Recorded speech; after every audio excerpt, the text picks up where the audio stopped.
एक राजा था जिसके यहां बेटा पैदा नहीं हो रहा था। उसे किसी तांत्रिक ने सलाह दी कि आप ही के राज्य में किसी छोटे बच्चे की बलि चढ़ा दीजिए, अगले 1 साल में आपके यहां बेटा पैदा हो जाएगा। राजा ने ऐसा ही किया। अगले ही दिन ऐलान करवा दिया कि जिस घर से बच्चा दिया जाएगा उस घर को ढेर सारा धन दिया जाएगा। राजा का यह ऐलान एक गरीब परिवार ने सुना तो अपने घर के सबसे छोटे बच्चे को भेज दिया कि यह बच्चा हमारे किसी काम का नहीं, इसे रख लो। अब बलि चढ़ाने की पूरी तैयारी हो गई। राजा ने बच्चे से पूछा, कोई तुम्हारी आखिरी इच्छा? तो बच्चा बोला, मुझे बस थोड़ी सी गिल्ली मिट्टी ला कर दे दो।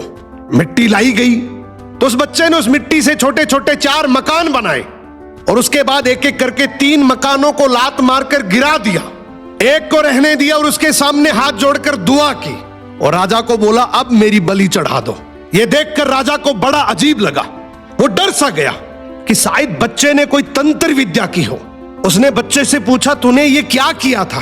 तो बच्चा बोला, पहला मकान गिराया जो मेरे माँ बाप का था, जिन्होंने सिर्फ पैसों के लिए मुझे बेच दिया। दूसरा मकान रिश्तेदारों का था, उन्होंने भी मेरे माँ बाप को ऐसा करने से रोका नहीं, तो उनका भी मकान गिरा दिया। तीसरा राजा जी आपका तो काम है लोगों की रक्षा करना, लेकिन आप भी अपने लालच के लिए रक्षक से भक्षक बन गए। आपने तो अपने लालच के लिए मेरी जिंदगी खत्म करने की सोच ली, तो मैंने आपका भी महल गिरा दिया। और ये चौथा मेरे भगवान का घर है, उसके सामने मैंने हाथ जोड़कर कह दिया कि अब सब तू संभाल लेना।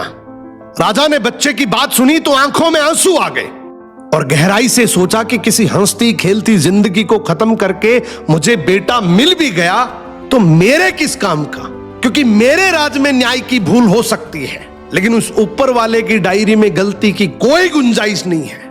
राजा ने रोते हुए बच्चे को गले लगा लिया और बोला, आज से तू ही मेरा बेटा है।